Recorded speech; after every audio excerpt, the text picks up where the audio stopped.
শুভ দুপুর বন্ধুরা। রবিবারের লাঞ্চ মেনুতে আজকে কি কি রান্নাবাড়ি করেছি চলুন ঝটপট করে দেখিয়ে দিই। তো প্রথমে রয়েছে গরম গরম ভাত, আর সাথে আজকে বানিয়েছি ভেজ মুগ ডাল। বিনস, গাজর, মটরশুঁটি, ধনেপাতা, টমেটো দিয়ে আজকে মুগের ডালটা করেছি। আর সাথে আজকে এই যে ভাজা করেছি, পেঁয়াজ কলি, আলু, গাজর একসাথে মিশিয়ে ভাজা করেছি পেঁয়াজ লঙ্কা দিয়ে। আর বানিয়েছি অল্প করে আলু পোস্ত।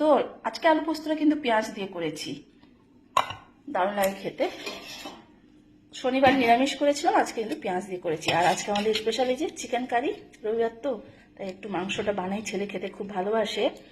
আর আজকে নতুন আলু দিয়ে চিকেনটা বানিয়েছি, দই দিয়েছি, টমেটো দিয়েছি, ঝাল ঝাল করে বানিয়েছি, খেতে খুব ভালো লাগবে গরম ভাতের সাথে। আর শেষ পাতে রয়েছে এই যে চাটনি, ছেলের জন্মদিনে চাটনিটা বানিয়েছিলাম, রয়ে গেছে, তো আজকে দুপুরে খাওয়া হয়ে যাবে। বেশ, এতটুকুই ছিল আমাদের রবিবারের দুপুরের মেনুতে।